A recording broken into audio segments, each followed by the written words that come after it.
Hello everyone and welcome back to another video. My name is Tilly and I'm a strength and conditioning coach with my bachelor's and my master's in exercise and sports science, and I am joined today by my wonderful partner, Callum. Today we're going to be talking to you about some probably unpopular things that we think about the fitness community and the industry. Just looking at unpopular opinions. You can tell us if you think they're unpopular or if you agree.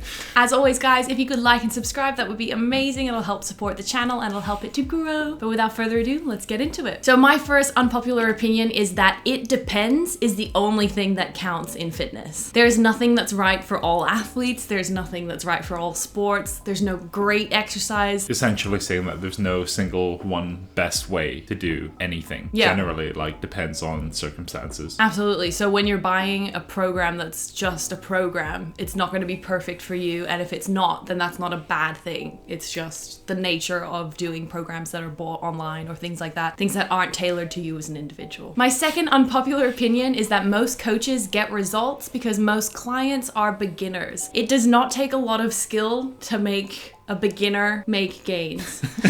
Newbie gains are very prevalent. Any idiot can make any idiot tired. It's when you have really, really strong people and then you're getting them stronger. That's where, as a coach, I have more respect for other coaches who are able to do that because it's a lot harder and the process is a lot slower. So sometimes you could be going for ages without any direct reward. Yeah. Newbie gains, or when you first start working out, you tend to make a lot of progress very, very quickly. It's when you start reaching that intermediate or advanced levels that it really slows down. And that's when you can generally tell the difference between a really good coach and someone who's just sort of mediocre. That extends to exercise science as well. So much of the literature is on people who have never trained before. And so any new idea or any new program, any new structure of exercises is probably going to work because something is better than nothing. Next one. It has been very popular recently that I have seen people saying that you should train for your menstrual cycle. And I think that that is a waste of time. I think that most people aren't anywhere near their genetic potential, so they're not getting all of the other basics right before you then add in something that is so different for everybody, and there is no possible way that what it looks like for me training with my menstrual cycle is going to look the same for somebody else. So there's no way that as a coach you can do that. I think as coaches we should be encouraging people to track their own symptoms and stuff and see if there's any similarities between cycle and cycle. To change a program based on somebody's cycle is insanity to me. I just think the inter-individual differences are way too high. It's similar to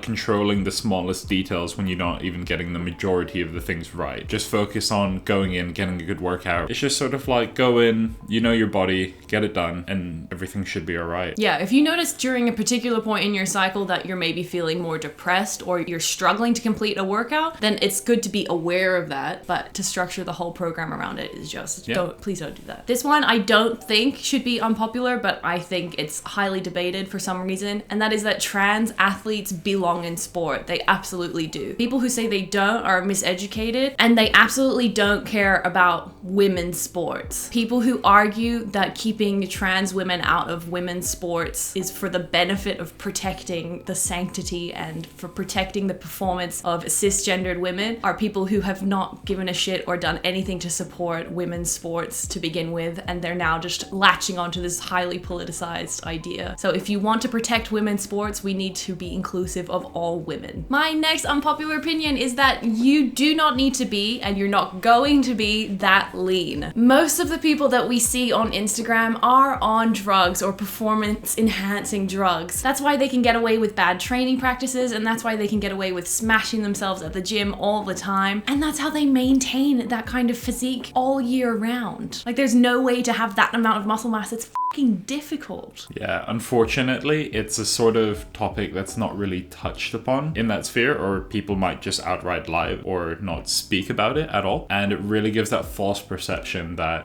this is a truly attainable, natural physique, when in fact it's nowhere near. You need to be on all sorts of peds. It's the same thing with certain actors, you see a lot of superhero movies where they have a massive body change. That's pretty much all peds as well. On that topic, natural bodybuilders, I'm not convinced they exist. Yeah.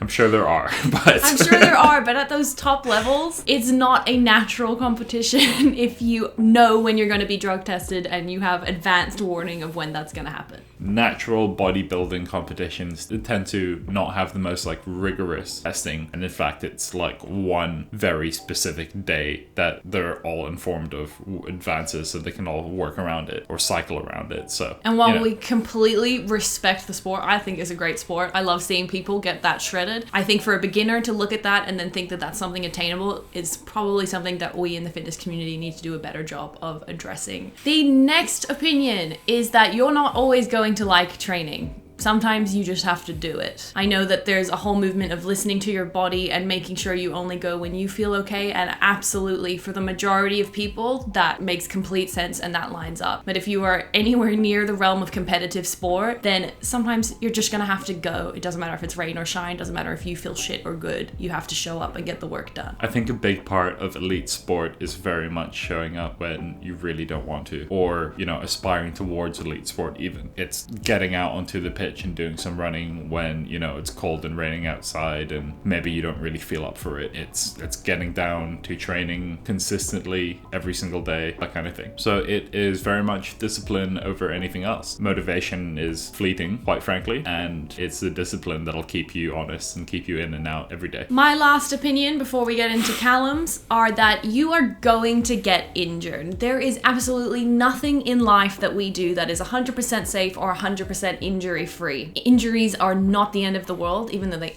absolutely fucking feel like it at certain times. So you just have to do what you can. If you've got a sore leg, you gotta go do your upper body. Like, there's ways that you just have to keep showing up and it'll help you recover quicker. But they're going to happen. It's better to be super, super strong and be able to bounce back from an injury quickly because you're so conditioned and so robust, rather than bubble wrapping yourself in the fear of never ever getting an injury and then not being able to perform, as well as not bouncing back as quickly if you do have one, which you will. You gotta go anyways because you love it and it's something that you enjoy. If injuries happen, you deal with it day by day. There's not much else you can do. Not necessarily saying that we train through the injury, but we can train around it, which is the biggest thing. Over to you. First opinion, Cal. Go. Training like an athlete doesn't necessarily make you one. There's a lot of classes which are like marketed to gen pop or non-athletes and that are like very intense and very extreme. But in reality, you just need to do the simple shit well. That's it. That's all there is to it. You just need to show up consistently. You need to have a well-structured program. You don't need to be doing like crazy workouts or anything. Just do simple shit well and you'll be all right. That extends to movements as well, or certain exercises. Like, you can see people creating very creative exercises using a massive combination of things, but I have been around a lot of athletes and I've yet to see any of them doing anything like that. On that similar vein, you need to do more than just one thing. Just because there's no single best thing, and if you find something that you enjoy, absolutely go do that. But you need to do more than one thing. And what I mean by that is, if you're an endurance runner, you need to do more than just run. You need to be in the gym, helping your muscles grow. You know, everyone thinks of the gym as a very one type, go in, lift heavy weights kind of thing. But no, there's many, many forms and many, many methods. It's a tool and you can adapt it to your needs. It's really popular for coaches who have been around the block a lot to not believe in doing weight training or things like that because they just want to get more time on the field or within their particular sport. But we know there's so much literature on the fact that doing a variety of different things, those things being weight training and your sport, like technical, tactical training, all of that will help to contribute to your performance and your longevity and keeping you injury free. For general health, you should be outside going for like a run or doing some sprints even, or maybe in the pool for a swim or anything, just literally anything else except the gym as well. Mix it up. This is a really big one for me, and I think generally it's been hammered down upon, is that there are no quick fixes and there are no shortcuts. There is no way to get to elite performance or health or longevity, whatever your goal is, without putting in the work. Generally, people who are trying to sell you a quick fix or a shortcut or like, you know, get ripped in 6 weeks kind of thing, it's a lie, a scam, or, you know, drugs. It's one of those three things. Like, well, I guess lying and a scam are the same thing. So it's one of those two things. There's literally no shortcuts. It's a journey. You're going to be in it for a while. Just enjoy the process. Learn to enjoy it. One of my professors, who's a speed and agility coach, was always talking about it, how speed and agility is like teaching a behavior. So you can go for months, nay, years without seeing any direct improvement in like how people move or how they use their body. There's no payoff all of the time. Sometimes it's gonna suck. You're not gonna get that immediate gratification that what you're doing is a good thing or that you're on the right path. It's a long slog. I know we're making it sound really fun, but there's no other way. You have to go through the shit in order to get the good bits. And that is for everything in the realm of fitness and life. health. Yeah, in life as well. The final point that I want to make is that bodies are not business cards. The way that someone looks isn't necessarily a, hey, look at me, I'm super successful and I can teach you how to be super successful as well. A lot of coaches will rely on their physical appearance in terms of showing off their success, as opposed to, you know, actual credentials. Understand that coaching is a lot more than just looking good. A lot of how people look is down to like genetics. Yeah. Quite frankly. Doesn't mean they're a good coach. Who knows? They might be on peds. You never know. People who are really successful athletes aren't necessarily really successful in coaching, because coaching is a skill like anything and it has to be like developed over a long period of time. Like Callum just said, just because somebody's really, really strong, it doesn't mean that they can help you get to be really, really strong. I think that's it from us, guys. Let us know if you agree with anything that we've said or if you disagree. I'd love to know why. If there's any unpopular opinions that you hold, be sure to post it down in the comments. I'm sure that'll be a lot of fun. Be nice to each other, please. So I'm looking forward to reading all of that and having a good laugh. I hope you guys have an amazing week ahead. I might be posting a little bit less just for the next couple of weeks. We'll see how we go because we have to do some traveling for some health stuff. We'll see you guys next time. As always, make sure to like and subscribe. I will definitely get back to posting more exercise science explained stuff because that's what I like to do. But just nice chill video for this week. I'll see you guys next time. Bye. Bye.